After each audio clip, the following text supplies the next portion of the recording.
لله يعني قدرنا ان احنا نستطيع، يعني قدرنا ان احنا نفوز في الثلاث مباريات، وعدلنا من شكل اللعب والحمد لله لم يعني ما دخلش فينا اي هدف في الثلاث مباريات، وده شيء مهم جدا بالنسبه لنا.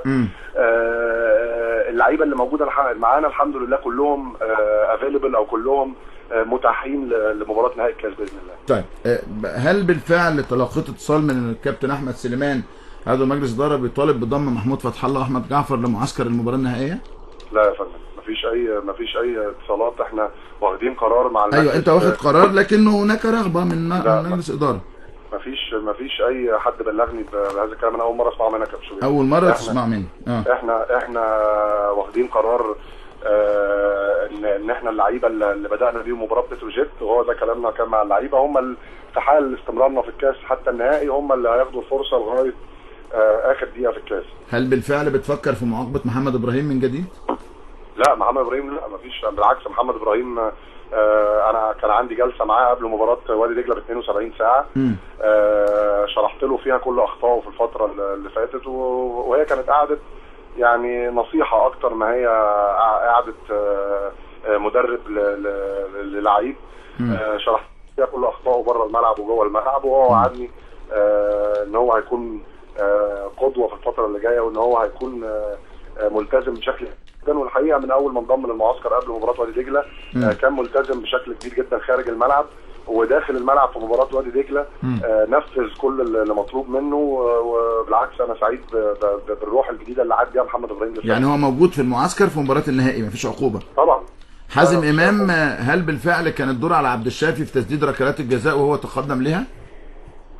بالفعل، واتكلمت مع كابتن عبد الحليم وكابتن محمد واتخصمت منه يعني مكافاه المباراه. لان احنا في تعليمات بنبقى مدينها، بنطلب من لعيبتنا ان هي تنفذها بالحرف الواحد، مش في ضربات الجزاء فقط لكن في الملعب في كل لعيب والمطلوب منه في الملعب دفاعيا وهجوميا. احد هذه التعليمات كان ان عبد الشافي هيشوط نمره 2، لكن حازم يعني خد قرار ان هو يعني يتقدم لتسديد ضربه الجزاء الثانيه، وانا بلوم حازم وبلوم عبد الشافي. يعني لان يعني لكن هي طبيعه شخصيه عبد الشافي ان هو زي ما حضرتك عارف عبد الشافي طيب قوي. طيب هو استغل ان عبد الشافي هو اللي هادي. لكن يعني العقوبه لا تتعدى العقوبه الماليه. واتكلمت مع حازم وانتوا بتجددوا شباب الفريق واعمار الفريق ودم الفريق. شايف انه مش غريبه شويه انه قصه عصام الحضري 42 سنه مع كل احترامي لمستواه انه نادي الزمالك يسعى للتعاقد معاه من جديد يا كابتن ميدو؟ خلينا نتكلم في نقطتين. بالنسبه لنقطه حراسه المرمى، النقطه الاولى نقطه عبد الواحد السيد. ما كنت ده السؤال الثاني، اتفضل. لا انا عشان انا عارفك فهقول لك على طب يلا ماشي. احنا اتخذنا قرار ان عبد الواحد ما يكونش موجود مع الزمالك في الموسم القادم. ده نهائي خلاص. ده قرار اللي انا قدمته لمجلس الاداره. وده كان قرار صعب عليا جدا يا كابتن شوبير، لان عبد الواحد زي ما حضرتك عارف صديق شخصي ليا. نعم. وكان مخلص معايا بشكل كبير جدا. واخلاص كامل من اول ما توليت المسؤوليه. نعم. وعبد الواحد من اكثر اللعيبه المخلصين اللي مثلوا نادي الزمالك عبر التاريخ. تمام. ولذلك انا طلبت من مجلس الاداره ان يخرج عبد الواحد السيد من نادي الزمالك من الباب الكبير. ومعنى الباب الكبير ان احنا يجب ان يكرم بالشكل اللائق. يجب ان يحصل على مستحقاته كامله. لازم يتعمل له مؤتمر صحفي يتم فيه تكريمه بشكل جيد جدا، لان هو ده المفروض النظام اللي نادي الزمالك يشتغل عليه في الفتره اللي جايه. مش معنى ان لعيب احنا خدنا قرار ان هو ما يبقاش موجود معانا الموسم القادم. احنا حطينا مصلحه نادي الزمالك فوق اي حاجه. ان احنا اللعيب يخرج بشكل غير لائق مهم جدا، والكلام ده انا ابلغته لمجلس الاداره، ومجلس الاداره بالفعل خدوا قرار ان بعد مباراه نهائي الكاس هيقعد مع عبد الواحد. وكل اللي عبد الواحد هيطلبه المستشار مرتضى وعد ان هو هينفذه يعني. طيب ادي عبد الواحد. الحضري بقى؟ الحضري انا ابلغت مجلس الاداره رفضي التام للتعاقد مع عصام الحضري من غير الدخول في تفاصيل اعذرنا يا كابتن شوبير. لكن انا بعيدا عن ان انا مدير فني لنادي الزمالك، كمشجع زملكاوي ارفض فكره التعاقد مع عصام الحضري. ده كلام واضح. لا واضح جدا يعني. خلاص ده كلام. لا وانت كمان دلوقتي المدير الفني لنادي الزمالك، يعني القصه كده محسومه يعني. انا المدير الفني لنادي الزمالك انا بعتبر ان عصام الحضري من افضل الحراس اللي جم على في مصر على مر التاريخ، وانجازات كبيره جدا، لكن استراتيجيتنا في نادي الزمالك في تجديد الدماء والدفع باللاعبين الشباب وايمانا مني بقدره ابو جبل وجنش ان هم يقدروا ان هم يكونوا الحارس الاول والثاني في الموسم القادم، والاسباب تانية كتير يعني بعتذر لك ان انا مش هخوض فيها دلوقتي. نعم. ان انا قدمت لمجلس الاداره رفضي بفكره التعاقد مع عصام الحضري. طيب ده كلام واضح، بحيي فيك صراحتك. طب محمد عواد هل جاي ولا لو ما جاش حتى مش هتفرق معاك؟ انت عندك جونين كويسين بتقول كده. كل الاسئله الثانيه بقى يا كابتن دي حضرتك لمجلس الاداره، لكن الحته اللي هي تخصني مباراه سموحه وعبد الواحد والحضري انا قلتها لسيادتك. طيب ده كلام حلو، وانا مش عايز اثقل عليك اكتر من كده. بتمنى لك التوفيق يا ميدو. يعني قصه الجمهور، انا عارف انت عايز الجمهور يرجع طبعا في المباراه النهائيه.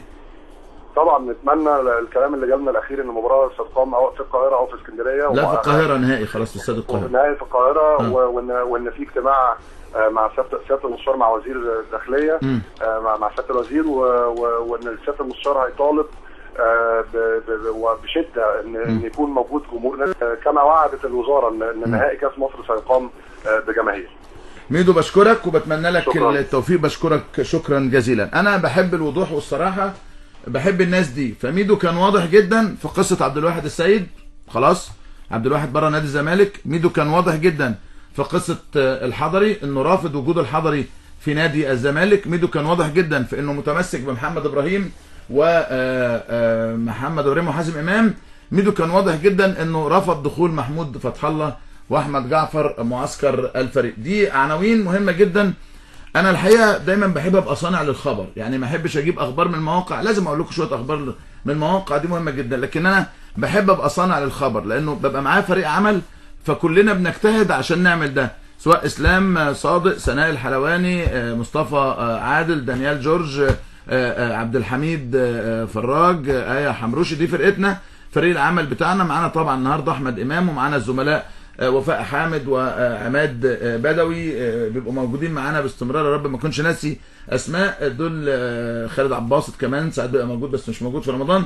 فكلنا بنجتهد نبقى صناع خبر للناس، ولما الخبر بيجي من صاحبه زي ما قلنا لكم خبر مباراه النهائي على لسان الاستاذ جمال علام، قلنا لكم ماذا يدور داخل نادي الزمالك على لسان الكابتن احمد حسام ميدو. هروح للاذان. الله اكبر الله اكبر. الحمد لله يعني قدرنا ان احنا نستطيع، يعني قدرنا ان احنا نفوز في الثلاث مباريات، وعدلنا من شكل اللعب، والحمد لله لم يعني ما دخلش فينا اي هدف في الثلاث مباريات، وده شيء مهم جدا بالنسبه لنا.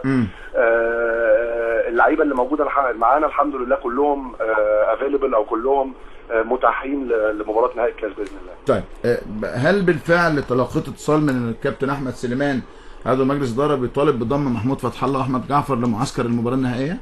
لا يا فندم، مفيش اي اتصالات. احنا واخدين قرار مع المجلس. ايوه انت واخد قرار، لكنه هناك رغبه من مجلس اداره. مفيش اي حد بلغني بهذا الكلام. انا اول مره اسمعه منك يا كابتن. اول مره تسمع مني. احنا واخدين قرار ان احنا اللعيبه اللي بدانا بيهم مباراه بتروجيت، وهو ده كلامنا كان مع اللعيبه، هم في حال استمرارنا في الكاس حتى النهائي هم اللي هياخدوا الفرصه لغايه اخر دقيقه في الكاس. هل بالفعل بتفكر في معاقبه محمد ابراهيم من جديد؟ لا محمد ابراهيم لا، مفيش. بالعكس محمد ابراهيم انا كان عندي جلسه معاه قبل مباراه وادي دجله ب 72 ساعه.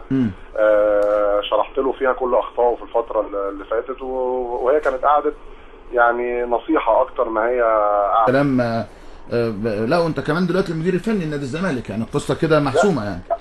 انا المدير الفني لنادي الزمالك من انا بعتبر ان عصام الحضري من افضل الحراس اللي جم في مصر على مر التاريخ، وانجازات كبيره جدا، لكن استراتيجيتنا في نادي الزمالك في تجديد الدماء والدفع باللاعبين الشباب وايمانا مني بقدره ابو جبل وجنش ان هم يقدروا ان هم يكونوا الحارس الاول والثاني في الموسم القادم. والاسباب تانية كتير يعني بعتذر لك ان انا مش هخوض فيها دلوقتي. نعم. ان انا قدمت لمجلس الاداره رفضي بفكره التعاقد مع عصام الحضري. طيب ده كلام واضح، بحيي فيك صراحتك. طب محمد عواد هل جاي ولا لو ما جاش حتى مش هتفرق معاك؟ انت عندك جونين كويسين بتقول كده. كل الاسئله الثانيه بقى يا كابتن دي حضرتك لمجلس الاداره، لكن الحته اللي هي تخصني مباراه سموحه وعبد الواحد والحضري انا قلتها لسيادتك. طيب ده كلام حلو وانا مش عايز اثقل عليك اكتر من كده. بتمنى لك التوفيق يا ميدو. يعني قصه الجمهور، انا عارف انت عايز الجمهور يرجع طبعا في المباراه النهائيه. طبعا نتمنى الكلام اللي جاب، هي طبيعه شخصيه عبد الشافي ان هو زي ما حضرتك عارف عبد الشافي طيب قوي. طيب هو استغل ان عبد الشافي هو اللي هادي. طيب. لكن يعني العقوبه لا تتعدى العقوبه الماليه. واتكلمت مع حازم وانتوا بتجددوا شباب الفريق واعمار الفريق ودم الفريق، شايف انه مش غريبه شويه انه قصه عصام الحضري 42 سنه مع كل احترامي لمستواه انه نادي الزمالك يسعى للتعاقد معاه من جديد يا كابتن ميدو؟ خلينا نتكلم في نقطتين. بالنسبه لنقطه حراسه المرمى، النقطه الاولى نقطه عبد الواحد السيد. ما كنت ده السؤال الثاني، اتفضل. لا انا عشان انا عارفك فهقول لك على طب يلا ماشي. احنا اتخذنا قرار ان عبد الواحد ما يكونش موجود مع الزمالك في الموسم القادم. ده نهائي خلاص. ده قرار اللي انا قدمته لمجلس الاداره. وده كان قرار صعب عليا جدا يا كابتن شوبير، لان عبد الواحد زي ما حضرتك عارف صديق شخصي ليا. نعم. وكان مخلص معايا بشكل كبير جدا. واخلاص كامل من اول ما توليت المسؤوليه. نعم. وعبد الواحد من اكثر اللعيبه المخلصين اللي مثلوا نادي الزمالك عبر التاريخ. تمام. ولذلك انا طلبت من مجلس الاداره ان يخرج عبد الواحد السيد من نادي الزمالك من الباب الكبير. ومعنى الباب الكبير ان احنا يجب ان يكرم بالشكل اللائق. يجب ان يحصل على مستحقاته كامله.